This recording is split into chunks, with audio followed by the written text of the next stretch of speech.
બોડેલી તાલુકા પંચાયતના પ્રમુખ ઉપપ્રમુખની ચૂંટણી બિનહરીફ. પ્રમુખ તરીકે હેમલતાબેન કોળી અને ઉપપ્રમુખ તરીકે રમણભાઈ નાયકાને બિનહરીફ વિજેતા જાહેર કરવામાં આવ્યા.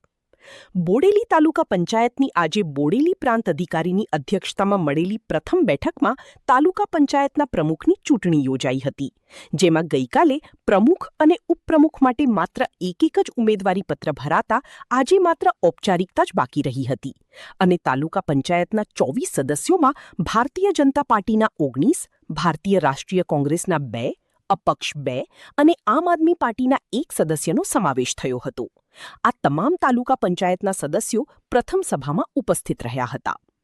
તાલુકા પંચાયતની સભાનું કામ શરૂ થતાં જ પ્રાંત અધિકારી ભૂમિકા રાઓલે પ્રમુખ અને ઉપપ્રમુખ માટે આવેલા ઉમેદવારી પત્રો મુજબ પ્રમુખ તરીકે તાલુકાની 17 રણભૂન બેઠકના સદસ્ય શ્રીમતી હેમલતાબેન હિતેશભાઈ કોળી અને ઉપપ્રમુખ તરીકે 14 નવા ટિમ્બરવા બેઠકના સદસ્ય રમણભાઈ રામાભાઈ નાયકાને બિનહરીફ વિજેતા જાહેર કર્યા હતા. આ સાથે તાલુકા પંચાયતની મહત્વની ગણી શકાય એવી કારોબારી સમિતિના અધ્યક્ષ તરીકે કડાછલા બેઠક પર વિજય થયેલા રવિરાજસિંહ મહેન્દ્રસિંહ ઠાકોર, પક્ષના નેતા તરીકે બાંગાપુરા બેઠક પર વિજય થયેલ શ્રીમતી શિલ્પાબેન મયુરભાઈ કોળી તેમજ જનક તરીકે સખાન્દ્રા બેઠક પર વિજયી બનેલા નરપતભાઈ નગીનભાઈ રાઠવાના નામોની પણ તાલુકા ભાજપના પ્રમુખ નીલ પટેલ દ્વારા જાહેરાત કરવામાં આવી હતી.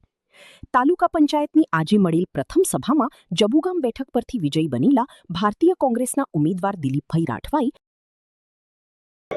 આજ રોજ ખૂબ જ ખુશીનો દિવસ છે. બોડેલી તાલુકા પંચાયતના પ્રમુખ પદ તરીકે બેન શ્રી હેમલતાબેનને ખૂબ જ મહત્વની જવાબદારી આપી છે. ભારતીય જનતા પાર્ટીનો ખૂબ ખૂબ આભાર વ્યક્ત કરીએ છીએ અને તાલુકાના અને જિલ્લાના સંગઠનનો પણ ખૂબ ખૂબ આભાર વ્યક્ત કરીએ છીએ. ત્યારબાદ પાર્ટીએ મારા પર બી કારોબારી નું મને પણ પદ આપી ખૂબ મહત્વની જવાબદારી આપી છે.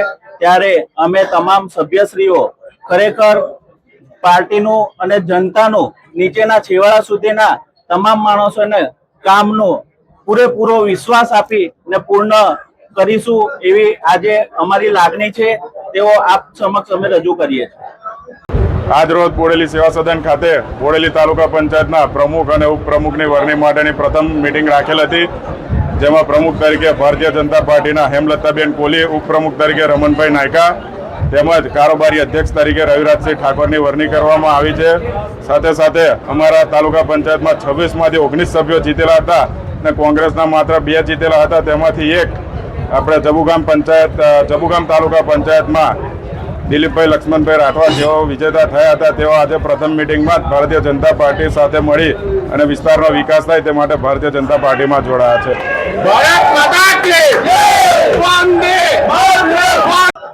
આજ રોજ મારા માટે ખૂબ જ ખુશી અને ગૌરવનો દિવસ છે. બોડેલી તાલુકા પંચાયતના પ્રમુખ તરીકે મારી પસંદગી કરવા બદલ હું પ્રદેશ નેતૃત્વ, ભારતીય જનતા પાર્ટીના પ્રદેશ નેતૃત્વ તેમજ છોટાઉદેપુર ભાજપ પ્રમુખ તેમજ મહામંત્રીશ્રીઓ અને બોડેલી તાલુકા પંચાયતના પ્રમુખ અને મહામંત્રીશ્રીઓનો ખૂબ ખૂબ આભાર માનું છું. તે ઉપરાંત મારી સાથે ચૂંટાયેલા જે મારા સભ્યો છે તાલુકા પંચાયતના, એમનો બી સાથ સહકાર બદલ ખૂબ ખૂબ આભાર માનું છું.